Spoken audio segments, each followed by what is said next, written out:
What is going on, you guys? Welcome back to the channel. It's been a while since I've last uploaded a video, but today I figured I'd go and show you guys what I'm doing in the garage today. I'm going to be wiring in my Toyonda K-swap harness into the MR2's body harness. Today I had some spare time. It's Christmas Eve.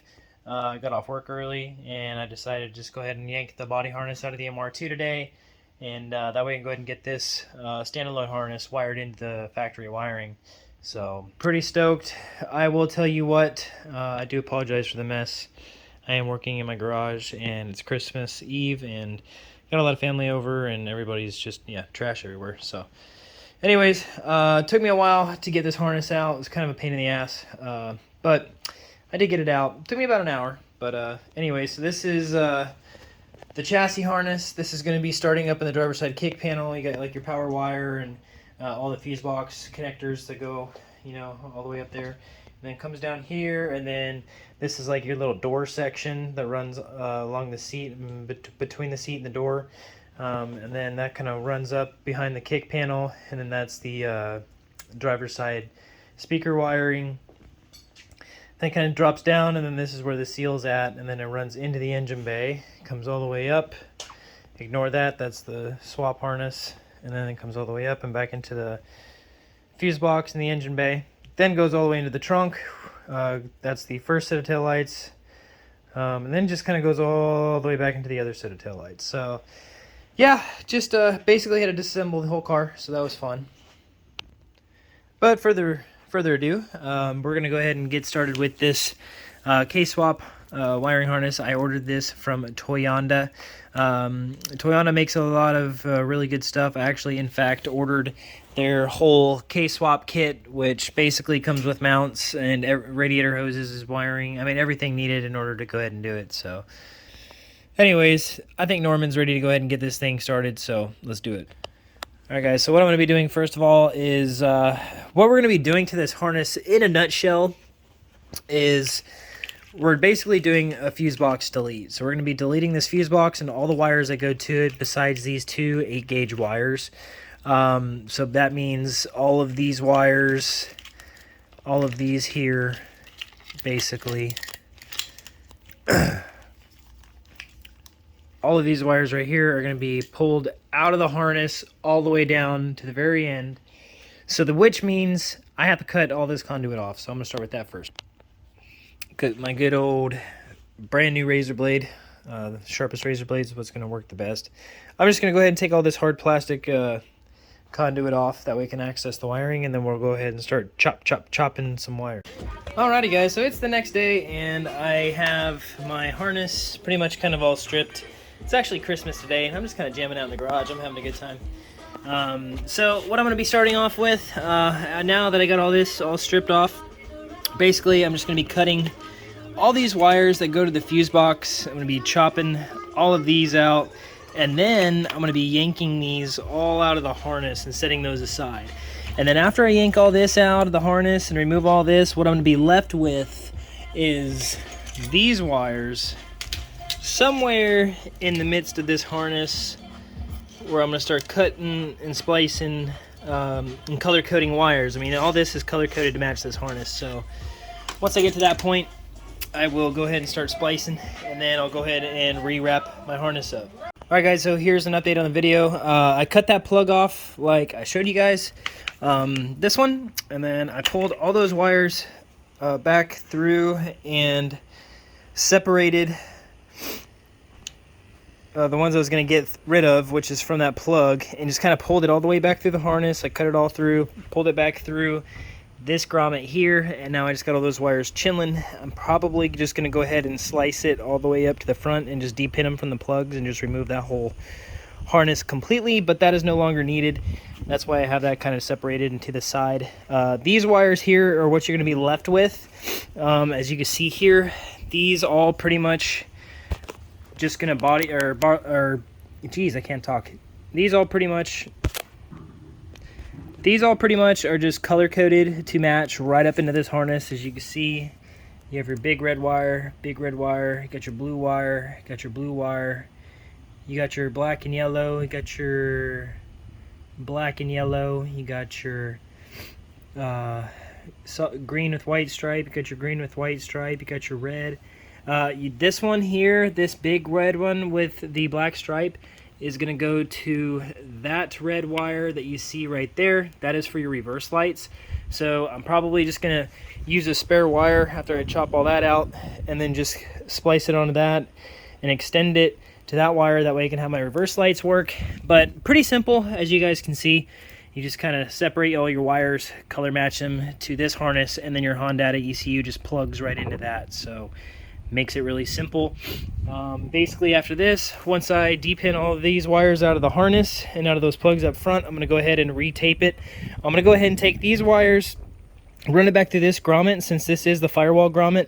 So that means that this area is kind of where the ECU is going to be hidden, which is right behind the driver's side seat. So I'm going to have my ECU kind of hidden in that little cubby that's behind there. I do have a factory sub in that, so I have to remove that. But other than that, I will just pull these back to the grommet, trim them a little bit, and hardwire that in, and delete those wires, tape everything back up, and I can toss this body harness back in the car. Alright guys, so we pretty much got this harness ready to go. I got the pink and green, or the pink and purple wire traced back, and then I just kind of looped it up just in case if I wanted to use it for a tack signal. The pink one's for the tack signal, the green one, or the purple one, I can't remember what that one's for. But we're not going to use those for now. I'm just going to tuck them in there just in case if I do need them at a later date. I did get the rest of these harness, or the rest of these wires pulled through the firewall grommet. So now this is all into the car. As you can see, these wires will go right to the back of where that little compartment is behind the driver's seat. And I have all my wires separated, ready to go, ready to be color matched straight to the Toyota harness. So pretty simple. I went to the store this morning and got some crimp connectors because I decided and opted to cut my third brake light harness instead of pulling the headliner and all those trim pieces. I'm going to put on some quick disconnects, ends onto these pieces and on the inside of the car, so that way when I go to reattach them, I just got to click the spades in, and then that's it. That way if I ever do have to go to remove this harness again, all I got to do is just, you know, pull on it and disconnect the spade connectors. So that'll be easier for the future. Got my fuel pump wire ready to go, got my ground ready to go. I did go to the store, pick up some grommets or some sheathing for the wiring harness. That way when I run it to the body and stuff, I don't cut it or anything. Got some good stuff. So once I get this all completed, I'm going to go ahead and trim these wires up. I'm going to get the harness thrown back in the car, and then we'll trim it up and wire it into the Toyota harness. Alrighty guys, so I got my reverse light harness extended all the way down here through the firewall back and joined those wires. That way I can wire it into my Toyota harness. Got my conduit and everything back on, and everything's pretty much done. So as you can see, this is where the harness will start up in the kick panel. It'll kind of run down the kick panel to the driver's side door area, kick back up to where the factory sub is, which is where I'm going to be having my ECU and everything in that little container. This is the firewall grommet.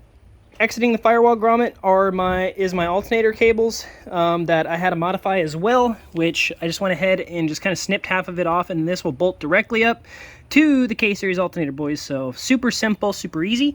And so I got that taken care of, and then like I said, I got my conduit and everything back on, just kind of protect everything.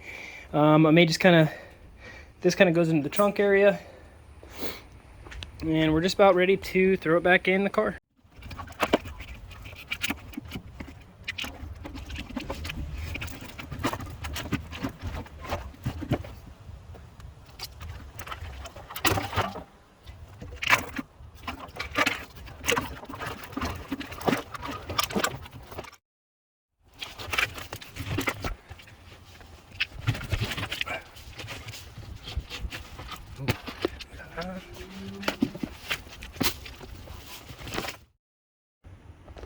Alrighty boys, so as you can see, got the harness ran back into the car. I kind of got it tucked and out of the way, up underneath there, kind of into the kick panel, really roughly. I do got to play around with the grommets a little bit because I got a little bit extra slack in my harnesses, but got my alternator wire here, just kind of tucked out of the way. This is my main harness. I'll probably take this harness and just kind of tuck it up out of the way a little bit more, but that's kind of how she's going to sit. She ran through the firewall, got her tucked, ran her through, back into the trunk, all wired up, or not really wired up, just kind of sitting in there loosely. Just kind of want to see how the positioning of the harness works. As you can see though, everything came out really nice with how I wanted my harness. I twisted these together, kind of taped them together so they're all braided together, and pulled it through the harness. Now this is where I'm going to be tucking my ECU right here behind the seat. So I'm going to go ahead and start removing this factory subwoofer. I already pulled this cover off, but after you take this cover off, you pull this carpet back. There's just going to be a few 10mm bolts and then a connector, it looks like, right there. You just pull that connector out, undo these 10mm bolts. This subwoofer should come out, and I should have a pretty sweet little cubby where I'm going to be tucking my ECU at. Alright boys, so I kind of got it routed a little bit more, kind of got some of the stuff hooked up. That's where my spade connectors are for my third brake light, where I cut it. Like I said, I put spade connectors on there, just that way if I do have to rip this body harness back out, I don't have to pull all of this interior apart just to get, you know, those couple wires of the harness removed. So just went ahead and put spade connectors on it, got it all wired up, got my body harness, ran through the firewall down, tucked nice and neat. It actually worked out perfectly. I got my ground on.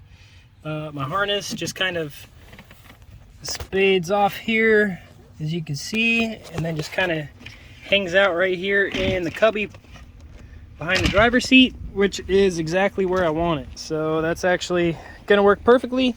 Got my Toyota harness. I'm gonna go ahead and start splicing these together, and then I'll pretty much have a whole harness for the MR2 done, and all I gotta do is just tuck it in here. That's where I'm gonna put my ECU, so it should be a pretty clean little setup.